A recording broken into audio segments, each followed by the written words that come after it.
Okay, so we've arrived back at chart 270. We're going to skip the 269 that was the predecessor of this chart because I've advanced the topic from there. Easy treble and bass clef staff register navigation. And remember, when you're playing, you're the pilot and the navigator. We're going to learn how to navigate here first.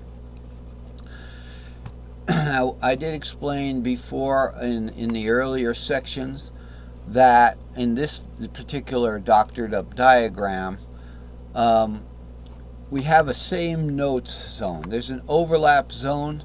These are the same C here. This C up here and this C there are the same pitch. It's just this C comes way up from the staff. Okay, drawn usually in short notes like this, in short lines. Okay, and this C happens to be on the treble staff. So the bass staff can go all the way up to practically the upper C. All right, middle C is shared by the two staffs. So middle C is one line above the bass staff, and the same pitch now, same note is one line below the treble staff. Here's the treble staff, one line below it. Now let's see how that works out. So that's the overlap zone. Let's look at middle C here.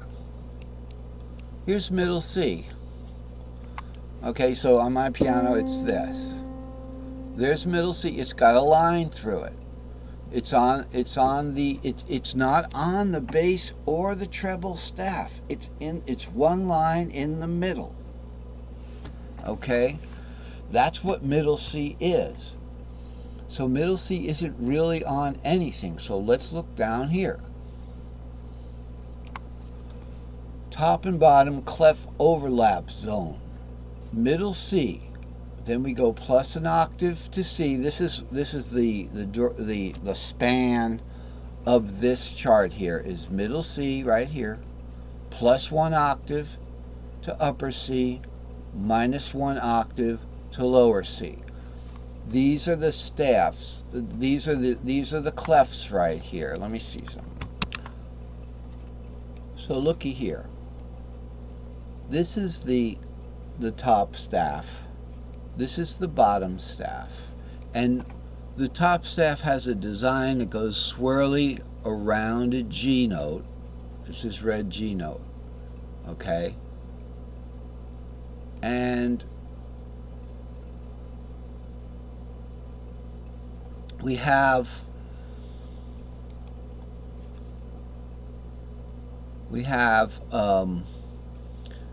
our bass staff down here. I just got a note on my computer.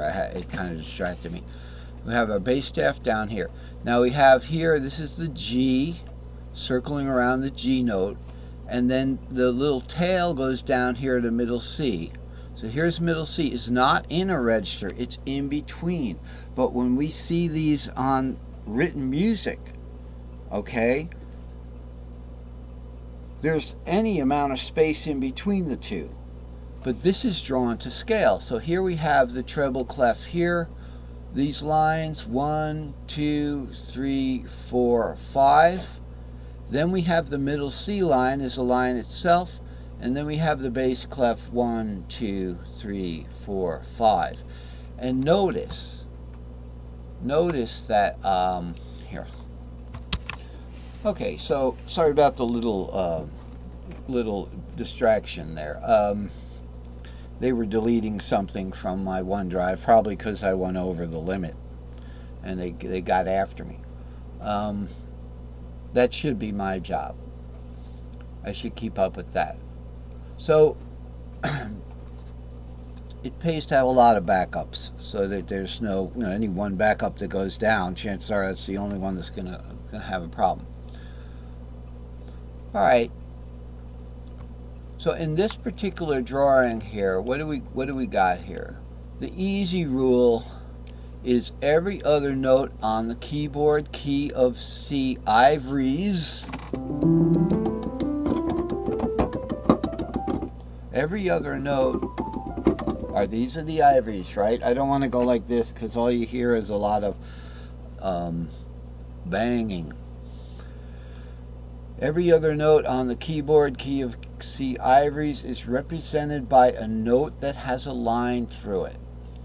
Every other note starting from middle C, here's middle C. So here, this looks like a piano. The color of C on my guitar is yellow. Okay? And I happen to, have a C-tuned guitar. So, all right, so this is my yellow C here. Middle C has a line through it. The rule says every other note on the keyboard key of C ivories is represented by a note that has a line through it. So here's every other note. C, then E. Remember, we're going up a scale on the white notes. The piano is already arranged to form a major scale for you, to form a diatonic scale, any of the modal scales.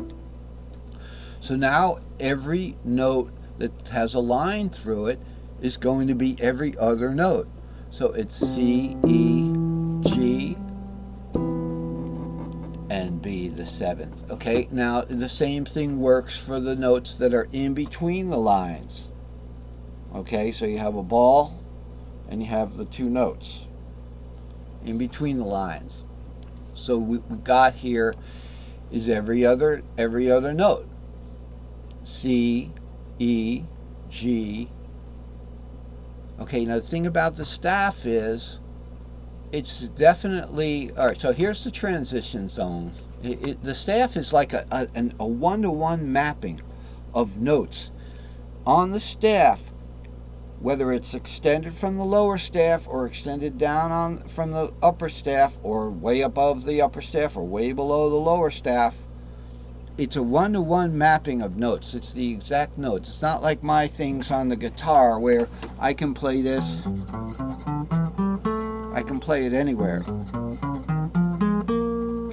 It's a one-to-one mapping. Okay? It's almost like tabs. You're talking about the exact note when you talk about the string and the tab, which is the fret number. It's just a little hard to keep track of the 21 or 24th frets or 25, whatever, when you get up into the higher numbers. Now let's look at this.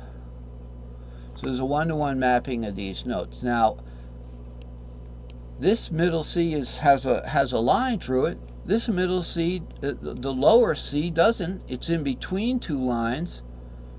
Okay?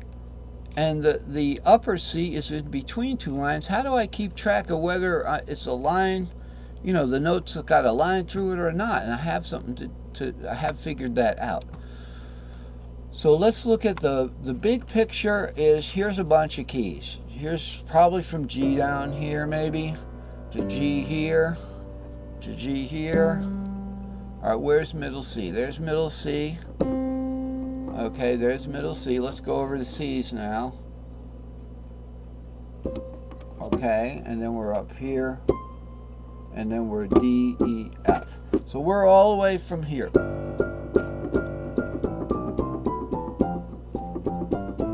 It's like a little kid. Middle C. Okay? See, there's hope. What you're doing doesn't have a purpose. So I've got these lines here. You see this banner here and this banner here and this banner here and the purple banner, the purple banners. Okay, these are zones, just like almost like on the guitar. So let's look at one of these zones. Let's look at the easiest one, the middle C. Okay, so the middle C zone, we have middle C right here. It's in between, this is just a little graphic of the middle C, but the middle C is right here. So above that, let's take advantage of the fact we can draw on this, right? Above that, these lines here, this is the upper register,